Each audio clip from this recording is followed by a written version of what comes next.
di sesi yang berikut ini ada di sini, coba kita kasih juga kesempatan kepada 4 berikut ya, 4 berikut. Yang pertama ada sanina saya, ada Abang Rohdian di sini. Beliau mengelola SMK Pariwisata USI. Nah, ini pun coba kita lihat, coba kita dengar bagaimana pengalaman beliau mengelola SMK Pariwisata USI ini. Kemudian yang kedua nanti setelah Rodian, Agus Hutri.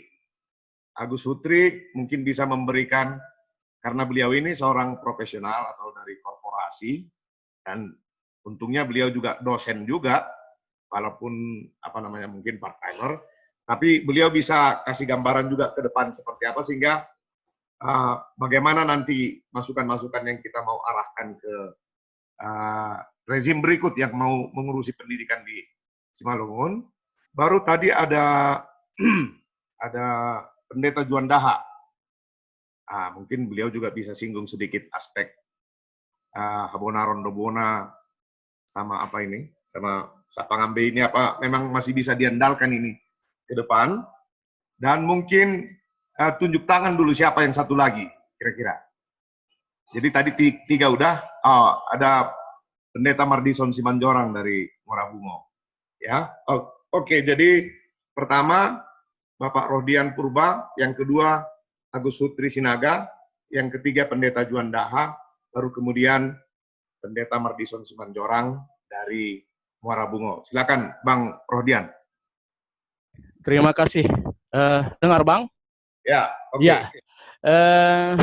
Pertama, karena topik kita adalah mengenai merdeka belajar, kita harus pahami dulu bahwa apa yang dimaksud oleh Menteri Pendidikan kita sekarang, yang dia adalah kaum milenial, bahwa pendidikan itu saat ini, karena kita berbicara dengan di Simalungun, bahwa pendidikan itu kewenangannya sekarang terbagi atas 2, yaitu pendidikan dasar, itu berada di kabupaten kota, sementara pendidikan menengah, SMA dan SMK, itu berada di provinsi. Berkaitan dengan hubungannya pendidikan, khususnya di Kabupaten Simalungun, maka saya masuk dulu ke pendidikan dasar, yaitu mulai TK sampai dengan SMP. Sebagaimana yang sudah dibuat program Menteri sekarang, bahwa Merdeka Belajar untuk pendidikan dasar dan pendidikan menengah ada sebenarnya 4. Yang pertama itu adalah pelaksanaan USBN, itu sudah diganti menjadi penilaian asesmen. Yang dinilai adalah kompetensi minimum atau karakter. Baru selanjutnya ujian nasional, yaitu tidak lagi dilaksanakan, khususnya pada tahun 2021 nanti. Selanjutnya adalah administrasi guru, yaitu mengenai RPP, bahwa selama ini guru-guru kita itu berkutak di administrasi, karena begitu banyak RPP yang mereka siapkan. Tapi pada saat sekarang ini, bahwa RPP itu sudah sangat efisien, hanya 1 halaman. Sehingga pada saat pelaksanaan pembelajaran itu antara guru dan siswa sudah banyak waktu untuk melakukan kreasi dan inovasi. Itu dulu. Kemudian merdeka yang selanjutnya adalah masalah penerimaan siswa baru. Sekaitan dengan hal tersebut, bahwa kita tahu berbicara dengan pendidikan, berbicara dengan pendidikan itu adalah menyangkut sarana dan prasarana. Nah, di sini kita baru berkutak di Simalungun ini. Menyangkut dengan mengenai prasarana, berarti itu adalah menyangkut tentang tenaga pendidik, tenaga kependidikan. Dan di pendidikan itu, di sekolah itu adalah menyangkut terdiri dari tenaga pendidik, kependidikan, siswa, dan masyarakat. Iya, persoalan yang kita lihat, yang kita dengar selama ini di Simalungun adalah menyangkut tenaga pendidik, yaitu guru. Baik di sekolah swasta, di sekolah negeri. Bahwa guru itu di sekolah negeri umumnya terdiri dari dua. Ada ASN, ada adalah guru honor. Nah, sekarang bagaimanakah guru itu bisa merdeka dalam pendidikan ini? Yang pertama tadi, pemerintah sudah membuat kebijakan guru merdeka dalam penyusunan RPP, tidak lagi begitu difokuskan untuk menyusun RPP atau perangkat pembelajaran yang begitu banyak. Sudah hanya satu halaman. Berarti waktu guru untuk berinovasi sudah banyak. Nah, tinggal persoalannya, bagaimana guru itu merdeka ketika hak normatifnya pun tidak terpenuhi. Kan ini persoalan sekarang. Coba Bang Jutamardi pikirkan. Guru mengajar mulai dari 7.30. Dia sudah datang ke sekolah. Dia akan pulang setelah siswanya baru pulang. Khususnya apalagi guru-guru SD kita. Karena guru SD itu adalah guru kelas. Padahal kebutuhan normatifnya pun tidak terpenuhi. Sekarang siapa yang salah? Kan ini persoalannya. Pusat sudah memerdekakan guru dalam persoalan perangkat pembelajaran. Kita tahu dan kita dengar selama ini, khususnya guru-guru honor kita, akan dirumahkan. Sangat ironis, kenapa dirumahkan? Karena nggak bisa digaji. Ya kan? Padahal sudah ditetapkan oleh pemerintah pusat 20% dari APBD atau APBN lah, itu undang-undang menyatakan harus dilakukan oleh pemerintah. Tapi timbullah pertanyaan kita sekarang, kenapa bisa demikian? Maka saran saya untuk calon bupati yang akan datang, tolong dipikirkan dan betul-betul data itu akurat tentang jumlah guru yang mengajar. Sangat ironis, Bang Jutamardi, seorang pendidik ada cerita dirumahkan di PHK. Di perusahaannya ada di PHK, Bang. Karena pendidikan itu ya adalah pendidikan seumur hidup. Abang coba bayangkan, karena kebetulan kita pelaku pendidikan. Beda guru dengan dosen, Bang. Guru itu dia ada dua fungsi, Bang. Satu adalah sebagai pendidik, satu adalah sebagai pengajar. Itu dulu. Pendidik, coba Abang bayangkan, mulai siswa itu datang ke sekolah sampai pulang, gurunya sudah memperhatikan mulai dari ujung kaki sampai ujung rambut. Anak-anak, bajumu masukkan. Anak-anak, rambutmu potong. Dan selanjutnya. Di samping itu juga, guru itu juga sebagai pengajar. Menjadikan siswa yang dari tidak tahu menjadi tahu. Abang Jutamardi kalau nggak gara-gara guru SD nggak bisa sekarang membaca, Bang. Tapi kalau dosen kan nggak pernah diperhatikan, rambutmu itu potong. Enggak, karena memang pendidikan perguruan tinggi itu pendidikan orang dewasa, kan begitu. Sementara pendidikan untuk dasar itu belum dewasa. Nah, jadi bagaimana pendidikan Simalungun akan bisa menjadi meningkat?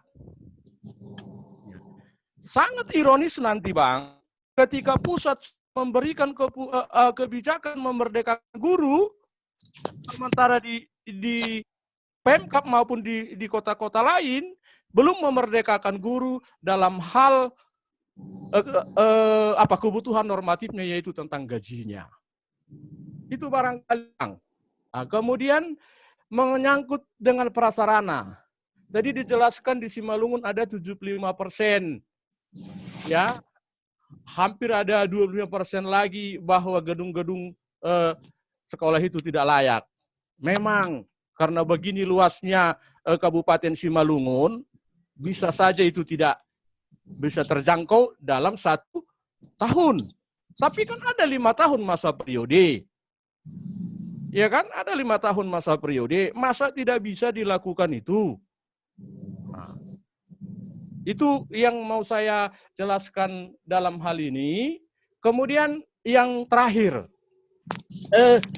kita mau bertanya, kalau ditanya pendidikan mengenai Kabupaten Simalungun, apa yang menjadi bisa kita tonjolkan? Kan nggak ada, Bang.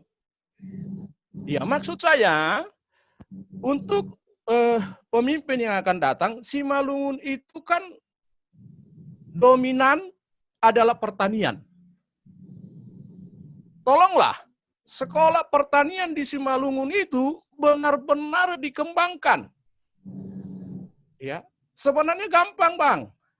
Abang lihat bagaimana petani kita khususnya di Seribu Dolo, Simalungun atas, udah profesional kan, Bang? Mereka sudah bisa bercocok tanam dengan bagus, bahkan mereka juga sudah bisa ekspor. Kan bisa, Bang, dijoinkan antara pendidikan di sekolah itu dengan orang-orang yang sudah profesional bertani itu. Joinkan. Itu dia. Kalau di SMK itu sebenarnya link and match. Makanya sebagai kepala sekolah itu jangan duduk di di meja. Apalagi sekolahnya SMK, kalau duduk di meja, datang dari rumah, pergi ke sekolah, bel pulang, sampai kapan nggak akan bisa tercipta, Bang.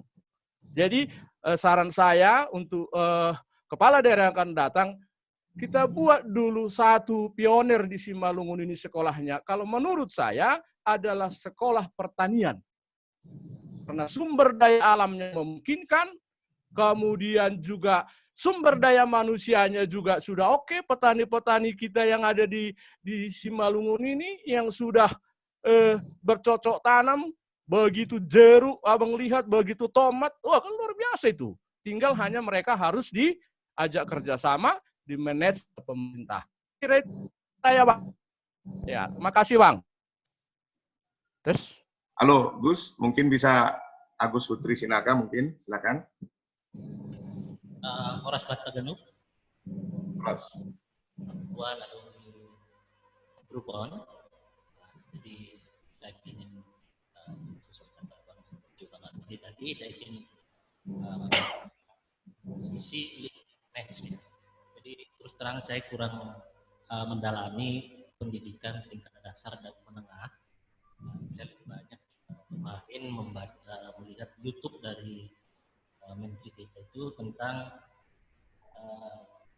kampus yang belajar, kampus yang merdeka gitu. Jadi yang saya lihat memang suatu konsep yang sangat bagus, ya. Suatu konsep yang sangat brilian, artinya menggabungkan antara pendidikan, lembaga pendidikan, match dengan lapangan, jadi lapangan pekerjaan di industri ataupun real di kehidupannya. Jadi saya pikir ini memang lahir dari konsep pendidikan di luar negeri, di Eropa misalnya, ataupun di negara-negara yang industrinya atau manufakturnya sudah berkembang.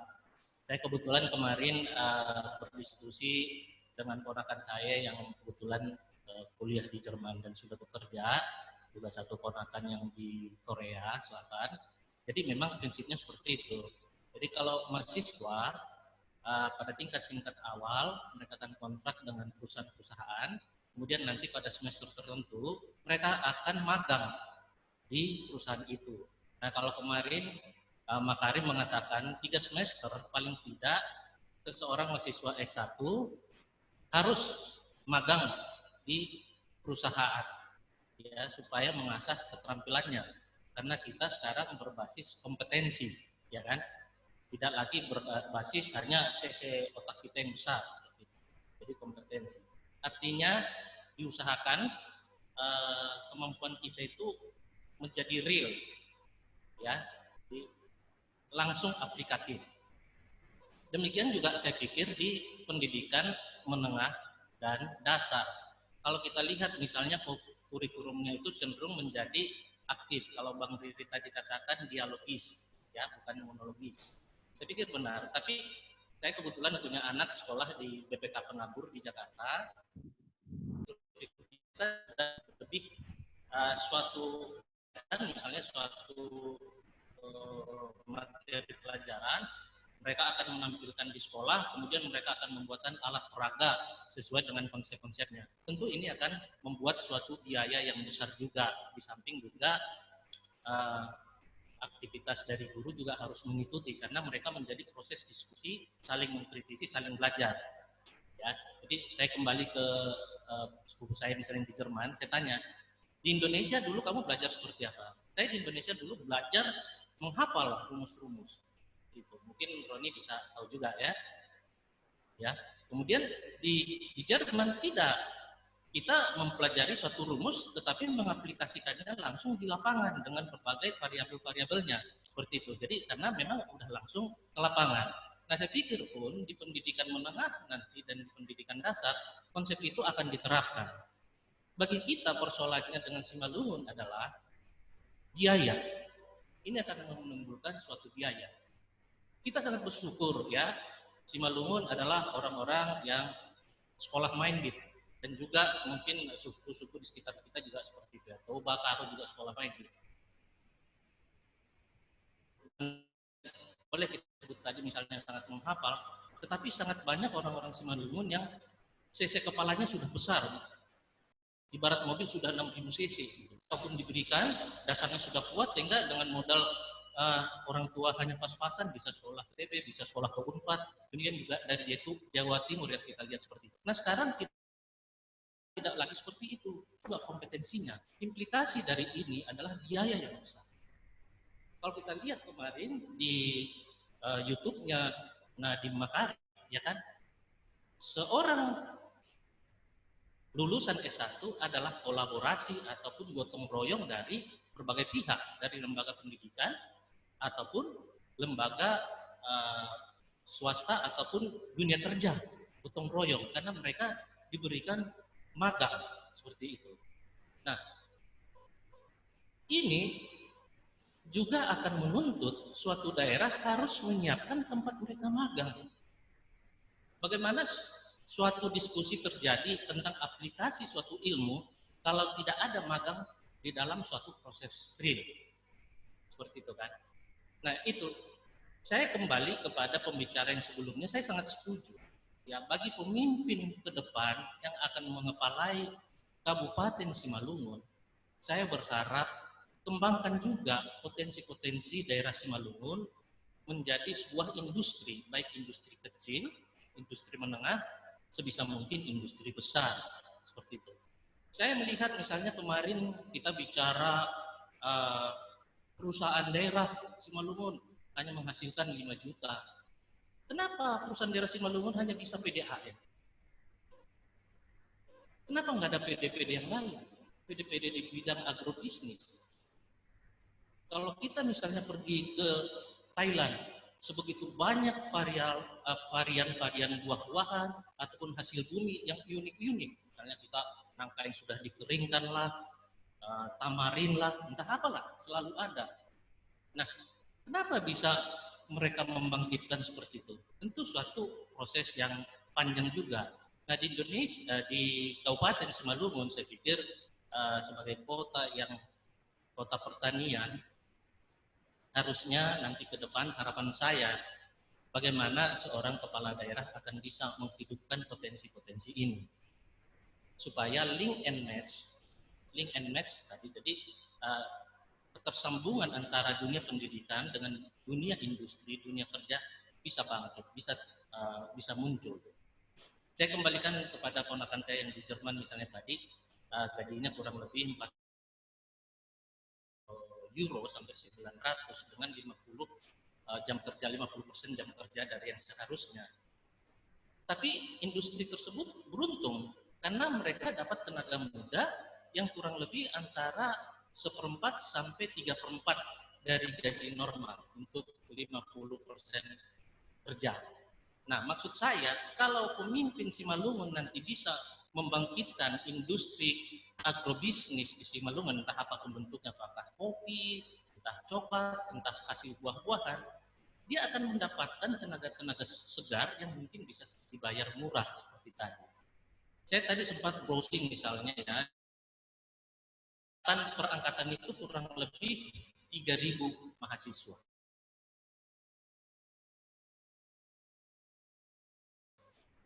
Sekian persen coba bayar.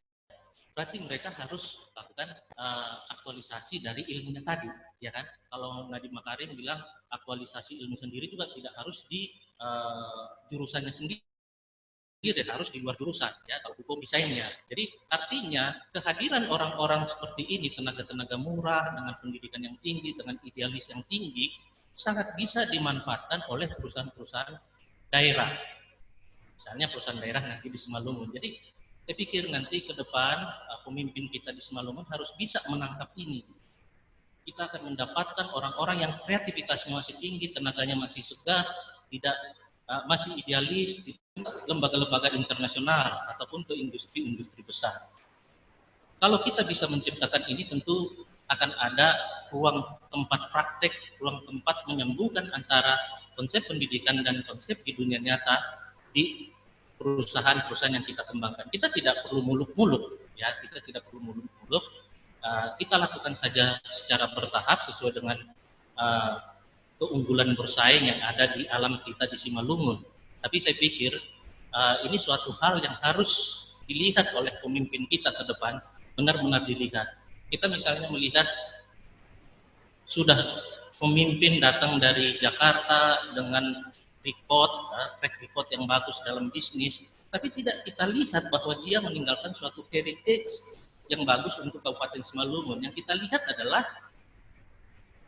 benar-benar menunjukkan aktualisasi diri untuk bisnisnya seperti itu. Itu sebenarnya suatu yang sangat disayangkan. Karena bagaimanapun saya rasa masyarakat Simalungun mengharapkan seseorang yang punya pengalaman bagus dari Jakarta misalnya, tentu untuk membawa pengembangan yang bagus bagi Simalungun yang bisa diteruskan ke anak cucunya. Tapi yang kalau kita lihat kan lebih kepada eksploitatif. Ini mungkin yang lebih saya gambarkan.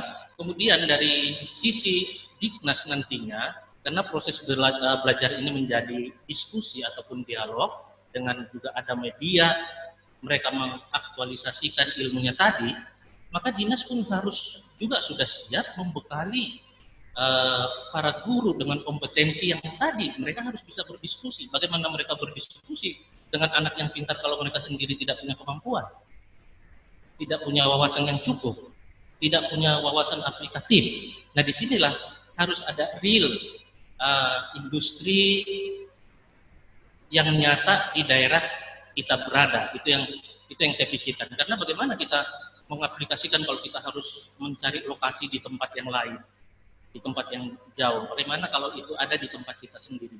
Ini yang saya harapkan nanti kepada pemimpin kita di depan, mendukung konsep belajar merdeka ini, ya. Karena memang standar ini kan diambil dari standar luar negeri yang industrinya banyak. Saya pikir di industri-industri manapun, kita pernah lihat misalnya di Cina, di Jerman, di Australia, industri medikal yang pernah saya lihat, semuanya juga polanya seperti itu.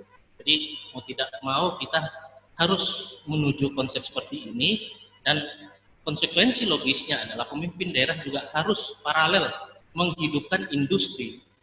Ya, industri ini itu macam-macam ya, bisa industri pertanian, tidak harus wujud industri suatu pabrik ya, itu harus benar-benar hidup. Industri kreativitas juga harus hidup. Kita tarik kembali kepada kemarin Bang Diri menampilkan misalnya Profesor Renat Kasali ya, masa depan kita adalah kita harus melihat masa depan. Kita lihat misalnya di Simalungun pun atau di sekitar Simalungun dan Toba ke depan pun nanti akan berubah menjadi daerah wisata yang mungkin saya nggak tahu seberapa besar nanti wisatawan yang akan datang, tapi itulah masa depan kita. Jadi kalau kita berhasil mengembangkan industri pertanian yang cukup baik dengan masukan-masukan dari orang-orang yang belajar tadi, dengan kolaborasi kita mungkin dengan pihak luar, saya pikir kita akan bisa menampilkan buah-buahan yang yang seperti Thailand punya. Di Simalungun saya lihat misalnya kalau kita beli oleh-oleh ke Jawa aja belum ada yang produk Simalungun, misalnya oleh-oleh buah ini yang sudah dikeringkan atau diolah. Itu mungkin masih belum ada sampai saat ini. Tapi ke depan itulah yang menjadi tugas pemimpin daerah supaya mengembangkan industri ini supaya link and match-nya dengan pendidikan kita menjadi berhasil seperti itu. Itu mungkin dulu yang bisa saya tanggapin Pak Jutamardi.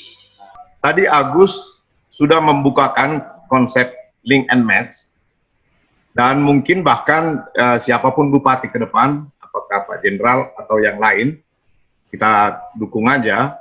Bagaimana mungkin bahkan BUMD Pemkab atau BUMD-nya Kabupaten Simalungun nanti terbangun kembali.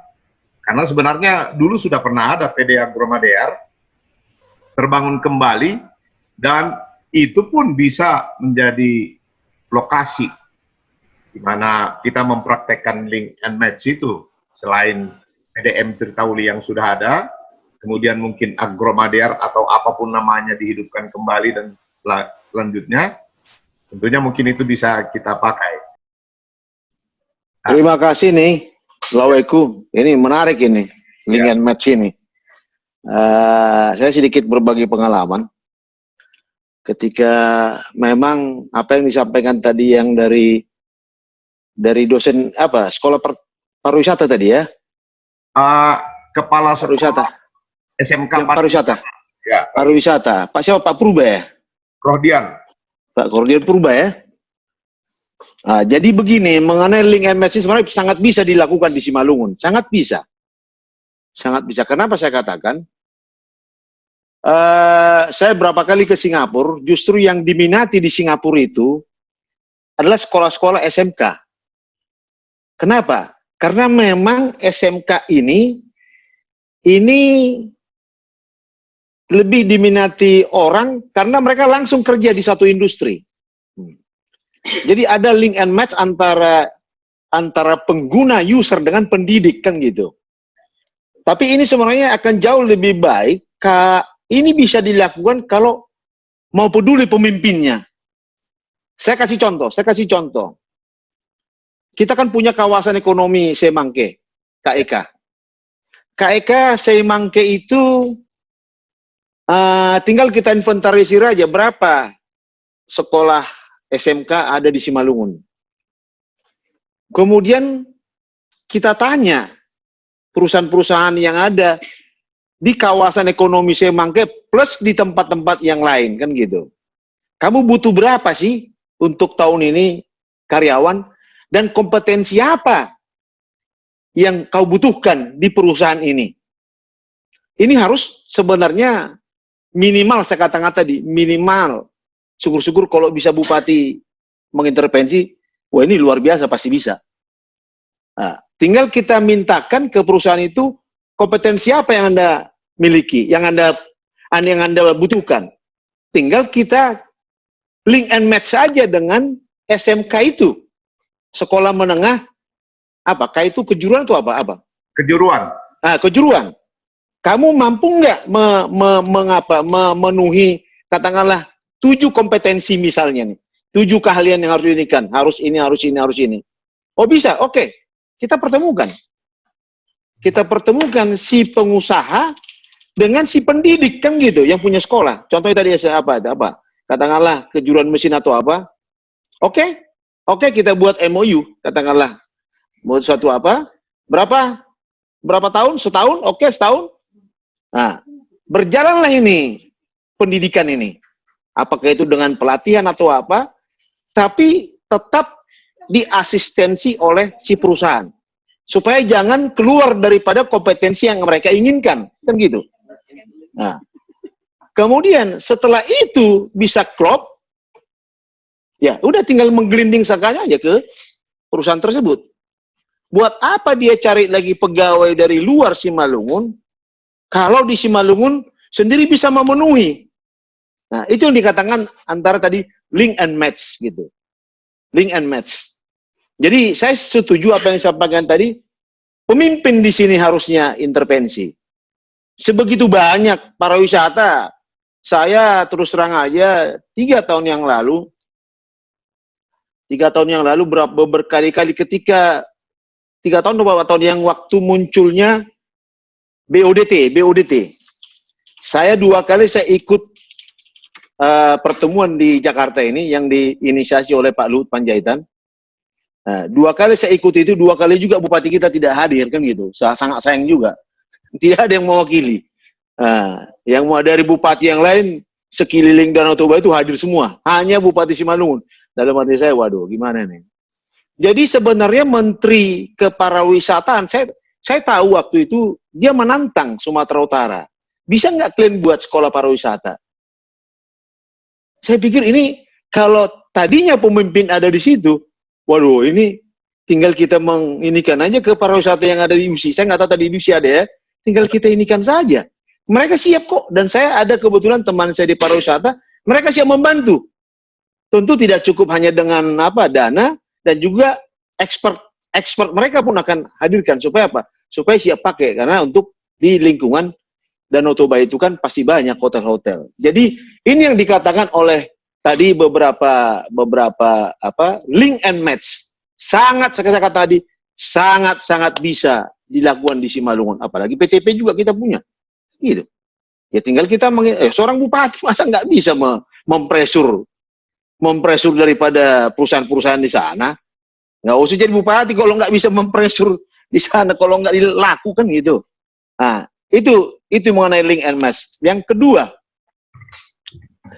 sedikit agak menyimpang, tapi tadi yang mengenai sejarah apa ini tadi sudah disampaikan oleh si Roni. Saya tahun 96 Wakapolres Simalungun, saya sangat sering sama-sama dengan bukan kebetulan, abang saya almarhum Jaban Tendamane selaku bupati. Dialah yang mendirikan SMA Plus Raya. Dengan segala keterbatasan, berani dia. Tadi semangatnya dia itu apa yang disampaikan oleh tadi saudara Roni itu betul. Bagaimana supaya SDM Simalungun bisa bagus, dan tadi saya tambah wawasan lagi bahwasanya yang jadi masuk di sana itu per daerah, itu luar biasa. Jadi memang dengan segala keterbatasan dia berani. Beberapa kunjungan dari Jakarta selalu diarahkan oleh Jabatan Damanik itu dulu ke SMA Plus. Supaya apa? Supaya dapat bantuan. Sebegitu ininya.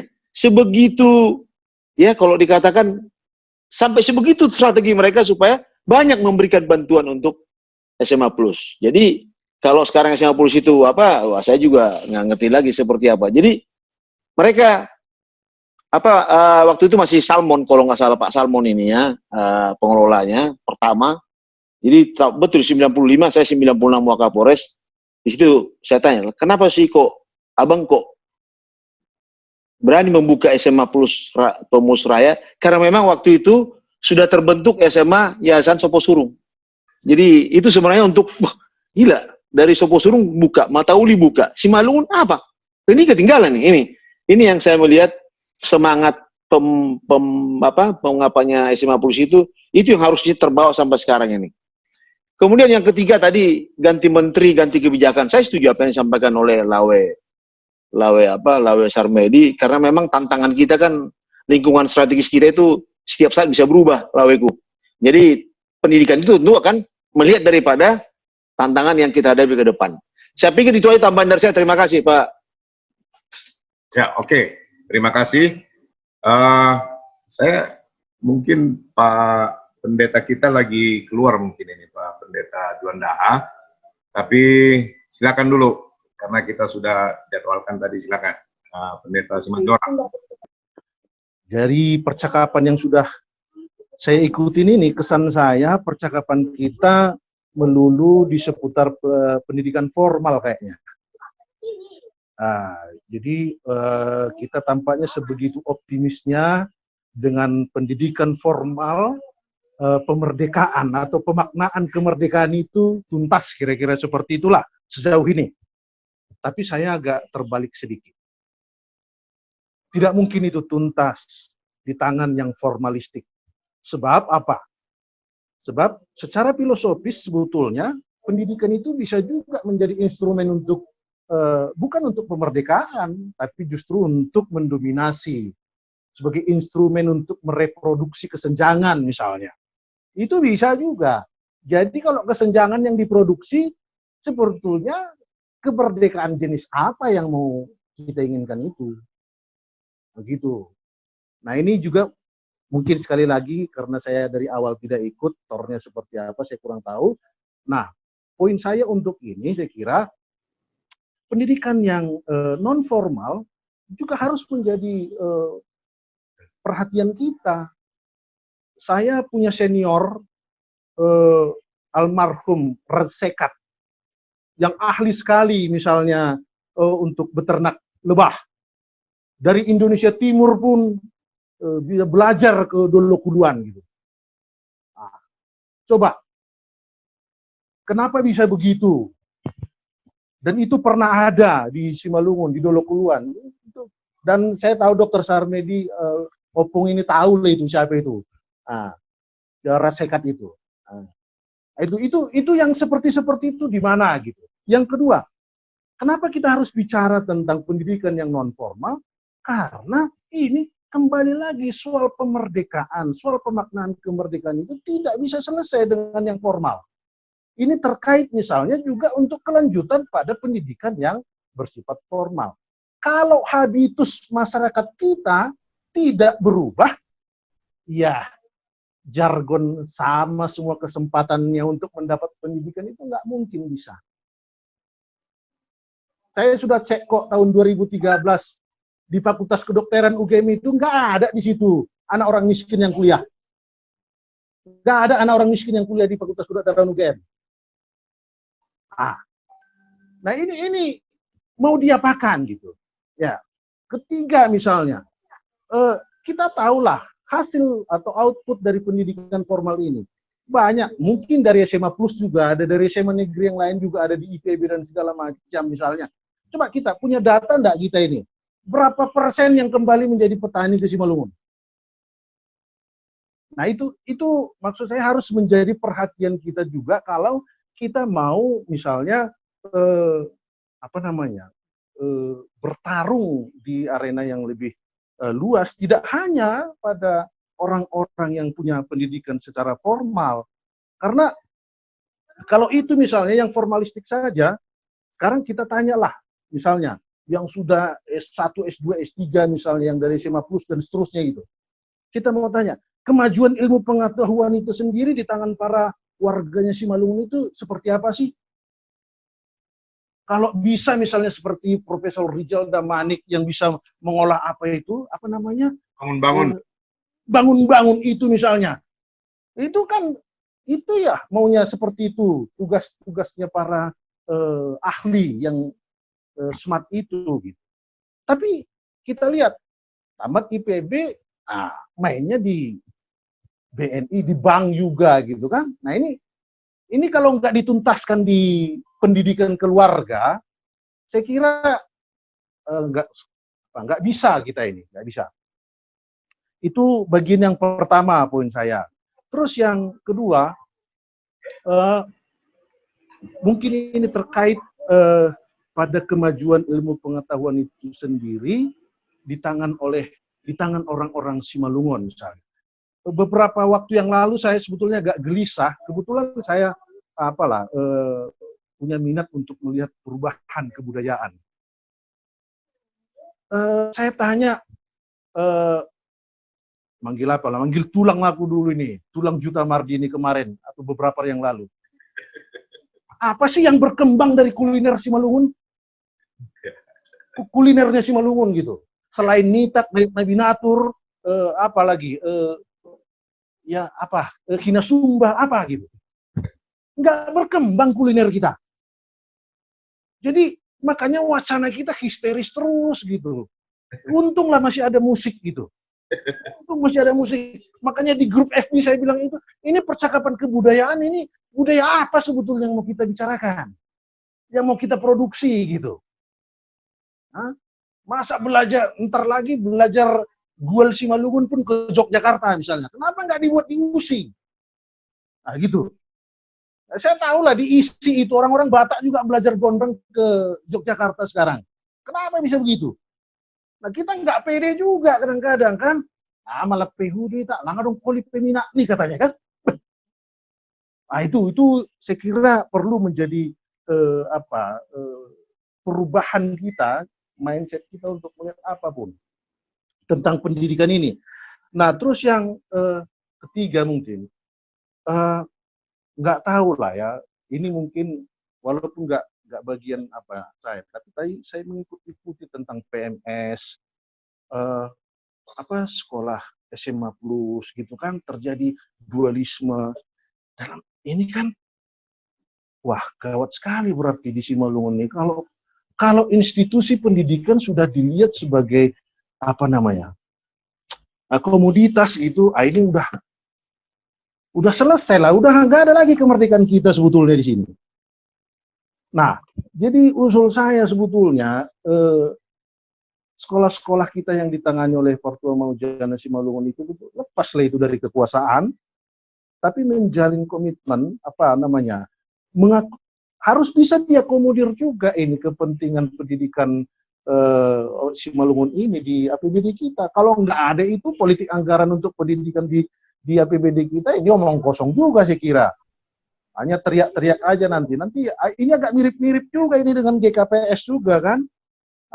Misalnya ngomong diakonianya GKPS gitu, tapi sekolahnya sesak napas misalnya gitu kan. Gimana? Menjerit gitu. Terus tiba-tiba sekolahnya Katolik tidak ada yang tutup.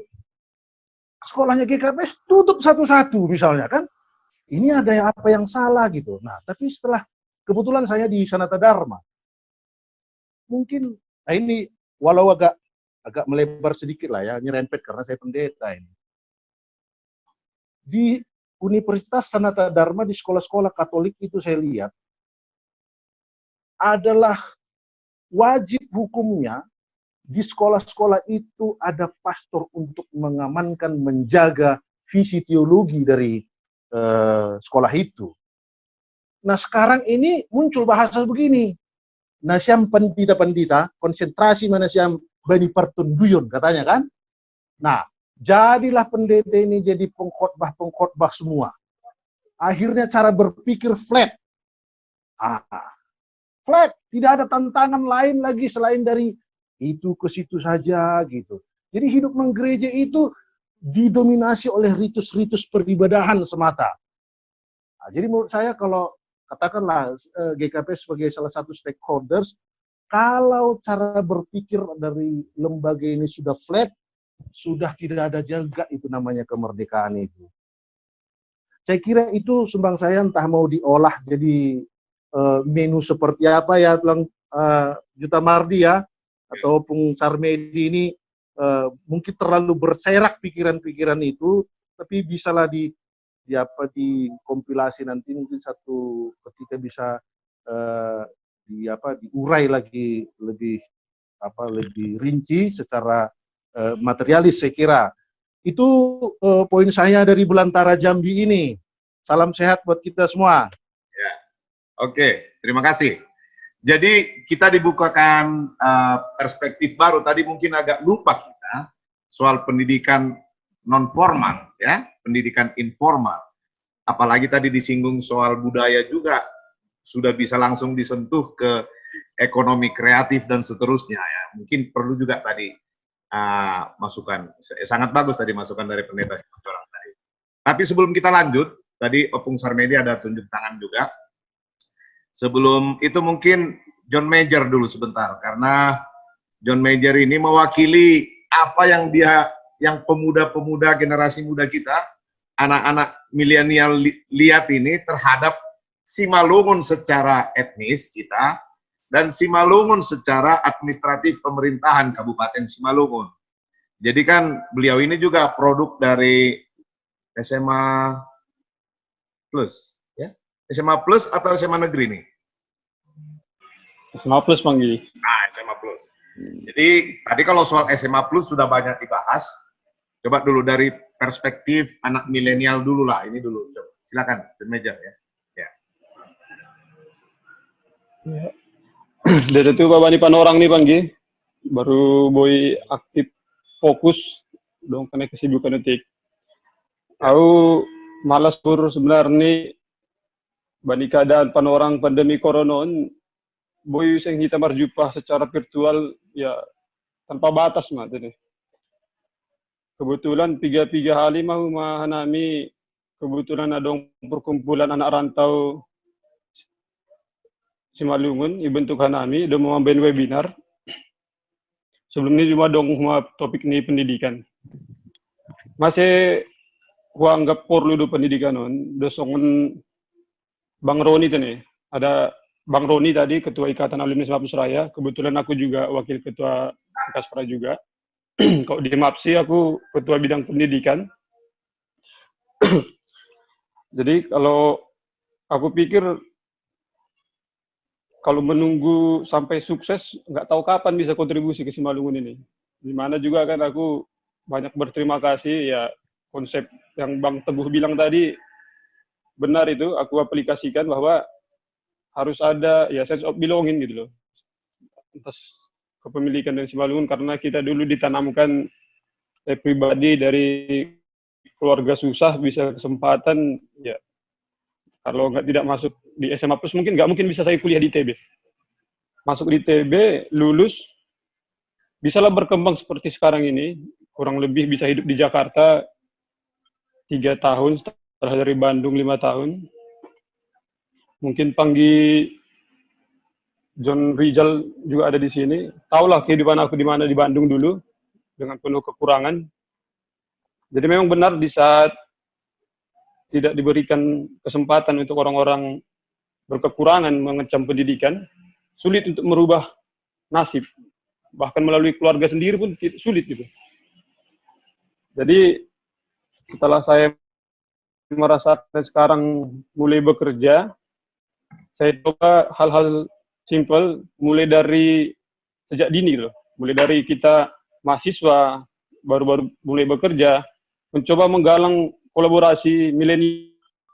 Intinya aku mau bilang bahwa aku mau mulai dari sekarang juga, dari sejak dini mungkin, bahkan menyalurkan semangat ini ke teman-teman anak muda lain, supaya bersama-sama mulai dari sekarang itu peduli, peka gitu terhadap daerah.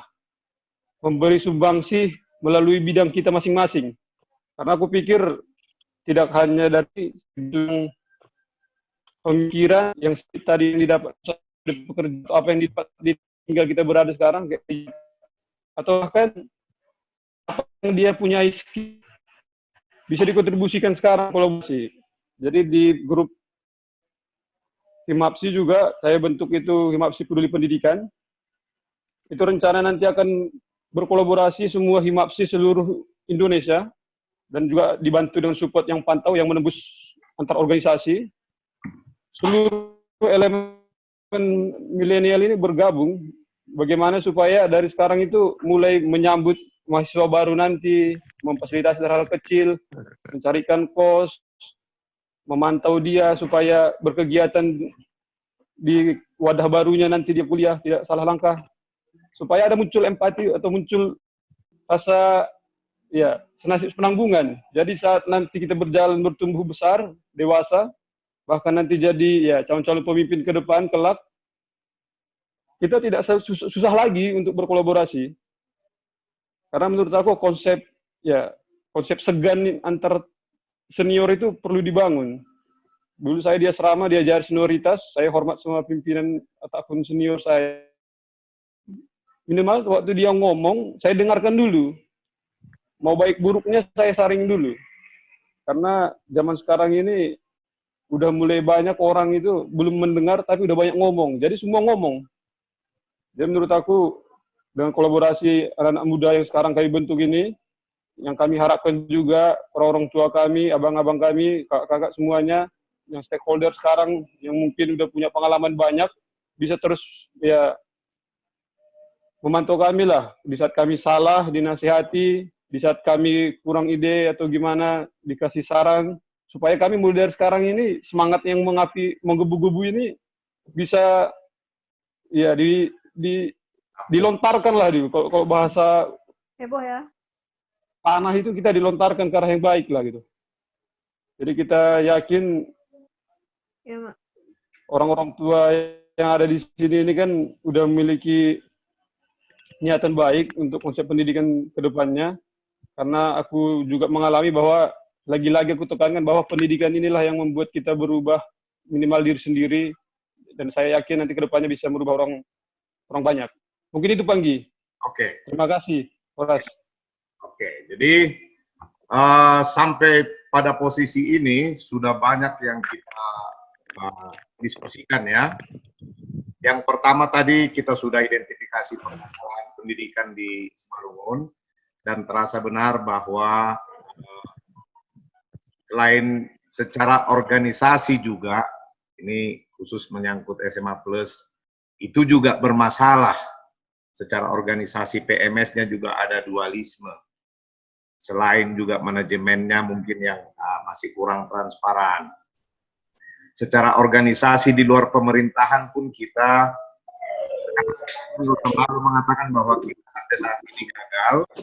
Kemudian dari segi Pemkapnya sendiri pun yang terjadi justru memang tadi fakta sudah menyatakan hanya penurunan. Ya. Jadi ya udah masa lalu lah itu. Tapi yang membawa harapan tadi bahwa tadi menyatakan optimisme yang besar bahwa kalau ini nanti ditangani oleh pemimpin, ya pemimpin baru, ya kan, seperti jenderal kita. Nah, kalau ini soal gampang sebenarnya, karena kenapa beliau bilang gampang? Karena memang selama ini pun ada 1000-an siswa yang sudah dibantu, bahkan sudah kerjasama dengan PTPN dan seterusnya itu. Jadi practically ini bukan sesuatu yang sulit mungkin gitu. Kemudian tadi bahwa ke depan apa yang kita bayangkan soal merdeka belajar itu pun ya artinya sudah dibukakan juga perspektif kita bahwa memang ya kalau secara ekonomis atau secara finansial juga tidak didukung, bagaimana memerdeka, terutama yang menyangkut pendidik dan tenaga kependidikan itu. Jadi mungkin ini juga jadi perhatian. Sebenarnya tidak ada masalah. Ya saya kebetulan selama ini mengamati anggaran di Pemkab Simalungun, secara anggaran tidak ada tuh masalah. Sudah dialokasikan kok, gajinya guru itu dari DAU, gajinya honorer, itu semua ada kok, cuman sampai terjadi keterlambatan pembayaran, malah ada yang nggak dibayar. Itu yang selama ini terjadi. Jadi memang soal manajemen lah di situ. Jadi itu sampai sejauh ini bahkan sudah diperkaya ke depan, memikirkan link and match, bagaimana kita mungkin membuka SMK pertanian, sudah jelas. Tapi sampai hari ini pun saya tidak pernah dengar ada, sebagai contoh ya, kerjasama antara pusat pengembangan kelapa sawit yang di Marihat dengan USI misalnya. Saya belum lihat itu ada kerjasama itu. Padahal dekat kok, Marihat dengan USI itu dekat kali. Yang dekat aja nggak bisa kerjasama. Apalagi misalnya dengan Simalungun Atas ya, nggak ada sama sekali. Jadi memang sudah di beberapa beberapa sisi kita udah kedodoran di situ. Dan tadi bahkan dibukakan juga bahwa mungkin penyelesaian ke depan tidak cukup hanya yang jalur-jalur pendidikan formal ini saja, tapi mungkin juga pendidikan non formal atau informal yang kaitannya erat nanti dengan dengan ekonomi kreatif. Jadi memang kita sudah punya gambaran, dan ya saya yakin kami bersama Pantau Simalungun pun sudah nanti bisa bikin resumenya. Tapi sebelum kita lanjut lagi, mungkin kita masih bisa setengah jam lagi kira-kira, mungkin bisa ya. Mana kira-kira? Setengah jam lagi ya? Oke ya. Setengah jam lagi sampai jam 18. Oke, silakan. Ada yang mana dia? Ayo Tulang. Oke. Halo, Horas. Horas. Jadi terima kasih Bapak orang nadopi bere hubaku. Kalau secara pribadi adong sebenarnya 4 poin nasihol ya Hatta Honam mungkin memang secara keseluruhan lang nope boy dear merdalan khususnya bidang pendidikan di Butata aim Hatta Honon kondisi pokon Pak Tanah. Nah cuman ibagas sadarion na opat poin ai mana pertama tentang planning atau perencanaan. Ya dalam hal ini pemerintah kabupaten ya khususnya untuk dinas pendidikan harus memiliki perencanaan yang matang dan bervariasi dalam menjalankan kegiatan pendidikan di kabupaten kita. Misalkan satu, menetapkan berbagai konsep kegiatan pembelajaran dalam rencana anggaran kegiatan dinas pendidikan yang sifatnya variatif dan tentunya sesuai dengan kurikulum yang berlaku. Seperti kegiatan proses belajar outdoor, kemudian ya lomba cerdas cermat, lomba cerdas tangkas, studi banding, kegiatan motivasi belajar misalkan dari alumni dan lain sebagainya seperti itu. Terus yang kedua, penggunaan sumber daya manusia yang selektif, kompeten, berakhlak dan sesuai dengan bidang masing-masing serta disertai atau dilengkapi dengan sarana dan prasarana seperti ya sekolah itu sekarang itu harus minimal memiliki komputer atau laptop atau memiliki laboratorium komputer seperti itu. Terus harus juga ada instalasi internet yang harus di-upgrade seperti itu Tulang. Terus yang ketiga itu penganggaran biaya pendidikan yang sesuai dengan kapasitas sumber daya manusia yang dimiliki pemerintah Kabupaten Simalungun sehingga akan menjamin segala kegiatan ataupun operasional lainnya berjalan tanpa membebani secara sepenuhnya Pemkab Simalungun. Seperti itu Tulang. Terus yang kedua terkait dengan organisasi atau pengorganisasian, ya dalam hal ini setelah ada perencanaan itu harus mengorganisasikan atau menyusun konsep-konsep kegiatan yang sesuai dengan kurikulum yang tadi. Demikian disertai dengan kesiapan dana perangkat kegiatan untuk dilakukan kegiatan-kegiatan yang telah dikonsepkan sebelumnya. Kemudian melakukan pemetaan spesifikasi terhadap keahlian-keahlian yang akan dimajukan dan potensi-potensi di pemerintahan Kabupaten Simalungun sendiri. Misalkan seperti bidang pertanian. Di bidang pertanian itu ya dalam kemarin yang kegiatan pantau yang sebelumnya ada seperti adik kelas saya yang ke IPB sepertinya seperti itu. Terus ada ke pertanian itu khususnya bisalah diakomodir atau dilakukan beasiswa, kegiatan dan lain sebagainya ke masing-masing universitas, misalnya pertanian ke IPB dan Universitas Mula Warman. Terus agrobisnis juga di kedua universitas tersebut. Terus yang ketiga bidang kedokteran seperti Rumah Sakit Jasamin Saragih bisa ke UI, Universitas Andalas, Unpad dan UGM. Terus bidang ekonomi dan kreatif UI dan UGM. Terus bidang teknik di ITB dan Universitas Indonesia serta bidang pariwisata di bidang Universitas PB. Nah, dari ke-6 universitas ini adalah yang benar-benar yang telah secara profesional telah kami lakukan pemeriksaan atau audit laporan keuangan dan itu universitas ini juga menawarkan berbagai hal konsep yang sebenarnya yang kurang dimengetahui oleh masyarakat secara luas seperti itu Lang.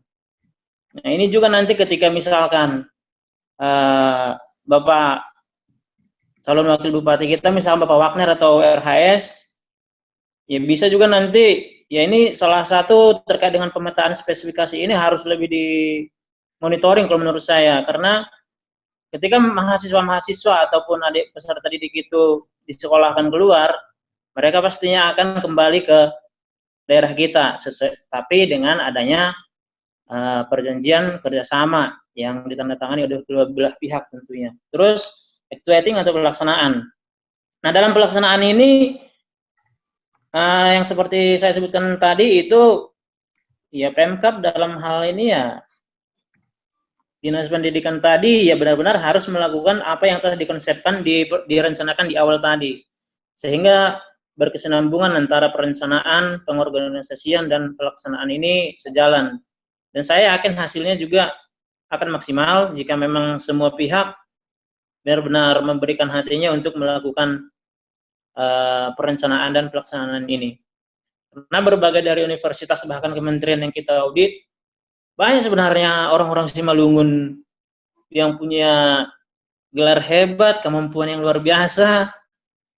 Seperti di Kalimantan Timur itu di Universitas Mula Warman ada marga purba, di Unpad itu ada marga Sinaga, di IPB ada marga Saragi dan marga purba, di UGM juga ada.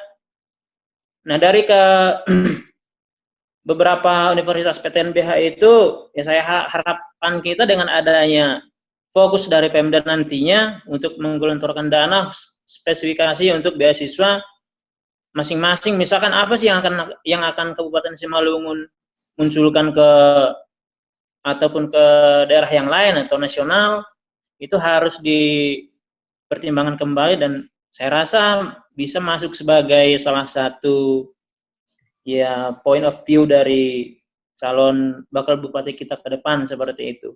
Dan kami juga, saya mewakili beberapa teman-teman saya yang dari Simalungun yang berprofesi di bidang auditor juga, kami dengan sukarela akan membantu hal-hal apa aja sih yang harus ya misalkan kita perbaiki bersama misalkan. Dan untungnya juga buat saya sendiri, saya adalah satu-satunya pada masanya Garama Simalungun yang pernah melakukan audit terhadap entitas BPK 2016. Dan harapan saya dengan adanya link kita ke berbagai instansi terkait, baik itu di bidang pendidikan, nantinya akan bisa kita bersinergi apa sih yang harus kita lakukan langkah-langkah ke depannya, evaluasi apa yang akan kita lakukan sehingga kualitas pendidikan di kampung kita ya nggak kalah jauh lah dari daerah-daerah yang lain. Misalkan kayak di Jakarta, kayak misalnya di Batam, atau di Magelang dan lain sebagainya. Saya kira kita nggak punya potensi luar biasa sebenarnya tulang. Kalau menurut saya 34 provinsi, 33 telah saya jalani. Dari berbagai kabupaten kota itu saya bandingkan gimana sih kemampuan misalkan aku huta-huta pokoknya halakon kalah dunia yang bersaing, ternyata tidak seperti itu. Dan itulah harapan saya secara pribadi dan mungkin juga secara keseluruhan. Yang keempat itu adalah kontrol atau pengawasan. Ini juga sangat penting. Ya, walaupun ada kayak sokonak kadung, dualisme kepemimpinan dan lain sebagainya, ya ujung-ujungnya kalau saya 2 tahun. Jadi coba fungsi kami sebagai muda-mudi yang memiliki kemampuan di bidang masing-masing, ya manfaatkanlah kami dengan apa yang kami miliki. Pasti kami bantu. Hai mak, istilahnya tulang. Ang pala mela-mela lang pala onak ko jalan. Baha boy anggo hitamar ya anggo sahundula ganu pambudu. Di sana hurang na marsipad diaran. Ahana lebih na tingkakon. Hai mak. Kira-kira misalkan ada mahasiswa yang memang memiliki kompetensi, ya awas yang pemkanya sebenarnya harus. Apalagi buat hal Simalungun, tarik. Berikan fasilitas yang sebanding dengan apa yang diberikan oleh pemikiran mereka per individu. Saya pasti lang lari luar tulang aja, silahkan. Bina hurang awas dua semak kelarian, diaran hutan halu huba diar daripada hutaku. Secara pemikiran secara kasar, ayo silahna. Ayo lebih hambakku tulang, ya mudah-mudahan ya bani opak poin hu hatahonai, ayo mah secara keseluruhan pengalaman di bidang pendidikan atau universitas kasadokahon na boy ya bagi hon by panarangon. Terima kasih.